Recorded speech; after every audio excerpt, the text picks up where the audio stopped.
Bonjour à tous et bienvenue sur la chaîne Investir Intelligent. Aujourd'hui, je vais vous présenter mes deux premières stratégies en bourse, des stratégies qui sont basées sur le dividende, quelque chose que vous connaissez sûrement. Et je vais un petit peu vous montrer les critères qui m'ont fait acheter certaines actions au profit d'autres. J'utilise la plateforme Trading 212, qui est une plateforme assez connue des investisseurs, qui est basée en Angleterre. J'y ai mis 7000 euros dessus et j'ai 5 stratégies différentes qui sont ici. Deux de dividendes qu'on va voir ensemble, une d'ETF, ça sera le sujet d'une prochaine vidéo, et deux spéculatives dont on ne parlera pas trop tout simplement parce que ce ne sont pas des stratégies que j'ai moi-même montées, c'est des stratégies que j'ai copiées puisque Trading 212 permet cette fonctionnalité-là à d'autres traders auxquels je fais confiance dans leur choix. Sans plus attendre, on va passer directement sur les deux premières stratégies qui sont des stratégies à dividendes. Très simple, les deux stratégies ici ont quasiment le même volume puisqu'elles font un peu moins de 2000 euros. Les deux stratégies ont exactement le même nombre d'actions à l'intérieur, à savoir 50 chacune. Donc ça fait 50 actions différentes x 2, donc 100 actions dans lesquelles j'ai investi et dans lesquelles je fais confiance pour me verser du dividende régulier. On ne viendra pas sur toutes les actions une par une, ça serait beaucoup trop long, mais je vais vous montrer un petit peu comment je choisis ces actions-là, et c'est tout sauf du hasard. Donc le premier portefeuille qui s'appelle Daily Dividend, peu importe le titre, c'est vraiment pas quelque chose que je fais pour faire du putaclic parce que c'est pas vrai, je vous le dis très cash. Un dividende versé tous les jours de l'année, ça n'existe pas. Déjà, premièrement, parce que le samedi, le dimanche, la bourse est fermée. Donc, vous ne pouvez pas recevoir de dividende le samedi et le dimanche. Deuxièmement, il y a trop peu de stocks, trop peu d'actions, 50 pour en recevoir 365 fois, moins les week-ends du coup, dans l'année. Donc, c'est plus quelque chose que j'aurais dû appeler comme dividende régulier, parce que c'est ça que j'ai voulu dire par daily. Quelque chose qui tombe assez régulièrement, où j'ai pas un mois où j'en reçois 40 et puis le mois d'après j'en reçois que 2. C'est quelque chose qui tourne assez bien et j'ai choisi volontairement les actions de ce portefeuille pour être assez cyclique et régulière dans le versement du dividende. Vous voyez que c'est des actions dans lesquelles j'ai investi de manière assez harmonieuse, sauf 3. Ici, une action qui est beaucoup plus importante que les autres et deux autres ici qui dépassent un petit peu. On va les voir ensemble, juste celle-ci. Donc la première, celle qui dépasse très nettement tous les autres actions en termes d'investissement. Vous voyez que je tourne autour de 36, 37, 35 euros d'investissement, sauf une ici, AT&T, qui est une entreprise de télécom américaine. Volontairement, j'ai mis beaucoup plus d'argent sur celle-ci parce que pour moi, elle est très sous-évaluée et surtout, elle verse un dividende régulier depuis de nombreuses dizaines d'années. Donc pour moi, c'est l'assurance d'une sécurité et d'un versement de dividendes très intéressant que les autres entreprises de mon portefeuille ne peuvent pas me garantir. Ensuite, les deux autres actions sur lesquelles il y a un peu plus de volume, elles sont toutes les deux ici, c'est Prospect Capital et AGNC. Toutes les deux, elles ont le même business qui est de faire de l'immobilier aux États-Unis.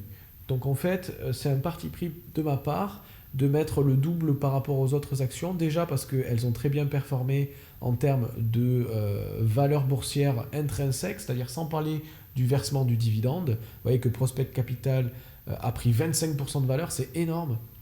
Donc déjà, avant même de parler de dividende, je suis hyper bénéficiaire là-dessus. Je gagne 13 euros qui tombent de nulle part. Mais surtout, ces deux actions-là, elles versent un dividende mensuel. Tous les mois, je reçois quelques centimes, quelques dizaines de centimes dans ma poche et je n'ai rien à faire d'autre que détenir ces actions, ce qui est quand même assez intéressant. Et je profite de l'effet boule de neige où en fait les dividendes que je reçois, je les réinjecte et je les remets dans le portefeuille et ça m'assure un certain roulement d'investissement que j'espère voir durer pendant longtemps. Voilà un petit peu. Vous voyez qu'il y a des entreprises que vous connaissez. Il y a Starbucks, il y a Apple tout en haut, Caterpillar qui est assez connu aussi, qui fait des engins de chantier, Johnson Johnson de la pharmacie. On a vraiment beaucoup d'entreprises très différentes, principalement américaines sur ce portefeuille-là. C'est pas volontaire de ma part. C'est juste que dans mes calculs et dans les actions que j'ai choisies, il s'est trouvé qu'il y avait plus d'américaines, mais bon, c'est vraiment un pur hasard et c'est absolument pas volontaire de ma part. Voilà. Donc ici, vous voyez la valeur que prend toutes ces actions en temps réel. Là, la bourse est encore ouverte, donc le prix fluctue, la valeur fluctue régulièrement. Donc je suis à 100 € à peu près de plus-value sans même avoir reçu du dividende et sans parler de ces dividendes. Donc c'est assez intéressant déjà, ne serait-ce qu'en valeur prise par les actions. Dans le deuxième portefeuille, j'ai choisi un peu plus au profit de la régularité, quelque chose d'un peu plus sécurisé, donc des entreprises qui versent du dividende depuis longtemps. Donc vous voyez qu'il y a du pétrolier européen, là pour le coup, là, les 3 premières c'est des entreprises européennes, Siemens allemand, BP anglais et Shell néerlandais. Là je compte sur un dividende pérenne que je vais garder pendant plusieurs années, voire plusieurs dizaines d'années, et qui en fait vont faire boule de neige. À chaque fois que je reçois du dividende de leur part, hop, je rachète quelques fractions d'actions de ces entreprises-là, donc ils me verseront un dividende un peu plus important la fois prochaine, et ainsi de suite. C'est l'effet boule de neige. Il y a des entreprises américaines de nouveau, Coca, Verizon, Pfizer, très connu. Vous avez Bank of America, une financière américaine. Vous avez Bayer, l'allemand. Vous avez Total, le français. Je n'ai pas beaucoup d'actions françaises en termes de dividendes, mais Total, très intéressant. Une fois que j'ai eu à choisir ces 50 actions x2, donc ces 100 actions sur ces deux portefeuilles, il ne me reste plus qu'une seule chose à faire, et c'est là tout l'intérêt d'utiliser, à mon sens, Trading 212, c'est d'investir régulièrement, un petit peu, des petites sommes, sur ces portefeuilles-là. Donc le minimum à investir à chaque fois, c'est 50 € parce que j'ai 50 actions. Il faut au moins que je mette 1 € sur chacune.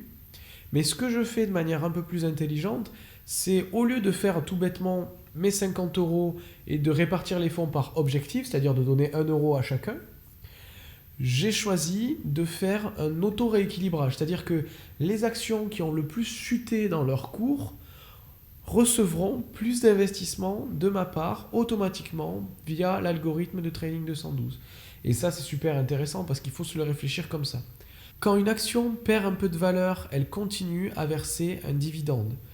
Donc acheter cette action-là en se disant que vous achetez du coup un revenu qu'est le dividende, vous essayez de l'acheter le moins cher possible.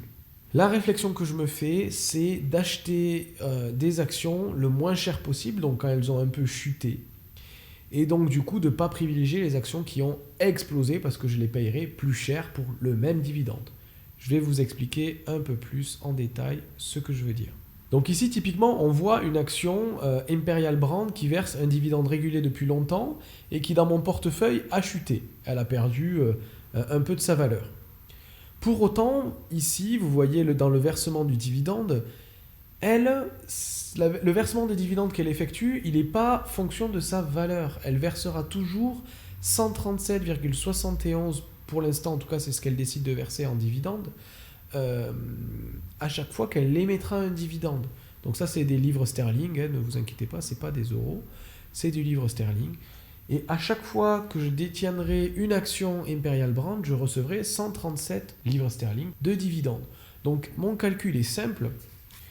Une action coûtant 1367 livres sterling. Si je veux espérer recueillir ces 137 pounds de dividendes, quel est mon intérêt? D'acheter cette action à 2000 livres ou de l'acheter à 1000 livres? Bien sûr, je vais essayer de l'acheter le plus bas possible, à 1000 livres. Même si ça descend encore, ça m'ira d'autant plus parce que le rendement est dépendant du cours de l'action. Donc en fait, c'est ça qui m'intéresse, c'est d'acheter le moins cher possible, sans forcément que non plus l'action ait décroché et dévissé, qu'elle ait perdu 80% par exemple de sa valeur, parce que là ça soulignerait que l'entreprise elle n'est pas très pérenne, et ça m'inquiéterait plus qu'autre chose. Mais si elle perd 3, 4, 5%, tant mieux, c'est d'autant moins d'argent que j'aurai à sortir pour obtenir le même dividende. Donc c'est super intéressant pour moi. Dernier outil qui me semble méga intéressant et important pour suivre le reçu de vos dividendes, c'est d'avoir un tableur annexe à votre broker, donc Trading 212 pour moi, afin de suivre en termes de date, en termes aussi de rendement et enfin bien sûr en termes de total reçu, vos dividendes. Donc moi j'utilise Notion, vous pouvez utiliser Excel, ce que vous voulez. Je mets le nom des entreprises dans ma colonne de gauche, toutes celles que je vous ai citées et montrées dans mes deux portefeuilles. Je mets le yield, donc en fait le pourcentage de rendement et vous voyez que le plus élevé pour moi c'est Prospect Capital qui était à 13% de rendement, donc il versait un dividende par rapport au prix de son action de 13%, ce qui était super intéressant. Mais comme elle a pris de la valeur, maintenant le rendement va baisser. J'ai bien fait de l'acheter au moment où le rendement était si élevé parce que du coup j'ai gagné la valeur de l'action et je profite de sa surévaluation. J'ai la date du prochain paiement, le 18 février. Alors je ne l'ai pas encore reçu, mais c'est normal, il y a toujours un petit peu de délai entre la date officielle et la date reçue sur Trading 212. Je n'ai plus qu'à cocher quand je le recevrai. Et à droite, c'était le paiement précédent, donc le 21 janvier, j'ai bien reçu un dividende de 22 centimes de leur part. Et enfin, vous voyez que j'ai 9,33 € reçus depuis le début de l'année 2021, donc c'est assez intéressant, même si ça fait que 2 mois complets qui se sont écoulés en 2021, je reçois quand même une dizaine d'euros et surtout je vais profiter d'un effet boule de neige qui, j'espère, va grandir d'année en année. Voilà, c'était tout pour aujourd'hui dans cette vidéo que j'espère être le plus clair possible. Si vous avez des questions, n'hésitez pas à me les poser dans les commentaires ou de lancer des sujets de discussion. Je suis un investisseur non professionnel, donc vraiment c'est quelque chose de nouveau l'investissement pour moi. J'ai à peine 6 mois d'ancienneté, d'expérience là-dedans. Pour autant, je m'y suis intéressé à fond et c'est quelque chose qui me passionne. Donc en fait, ma réflexion dans le choix des 100 entreprises qui font les 2 portefeuilles que je viens de vous présenter, elle a été longue et ce n'est pas du jour au lendemain que je l'ai décidé, mais maintenant qu'elle est établie, je ne suis pas amené à y retoucher. Autrement qu'en investissant de manière régulière, je ne suis pas amené à retoucher et à changer, à faire sortir et rentrer des actions en permanence. Et c'est ça que je trouve intéressant sur le dividende, c'est qu'en fait, une fois que vous avez identifié les verseurs de dividendes fiables et importants, et les entreprises en bonne santé, en fait, vous avez très peu de choses à faire. C'est pas comme du spéculatif où il faut être tous les jours en train de enlever les stocks qui ont vraiment du risque, puis en rajouter d'autres, vous estimez parier dessus. Ça, c'est un travail de tous les jours. Moi, avec le dividende, j'ai vachement moins de choses à faire. Une fois que j'ai choisi mes actions, j'y touche plus. Je les laisse me verser du dividende de manière régulière, un peu tous les jours, un peu toutes les semaines, un peu tous les mois. Je récolte ces dividendes, je les réinjecte et je profite de l'effet boule de neige qui me permettra, je l'espère, à terme, d'avoir un rendement en dividende très intéressant.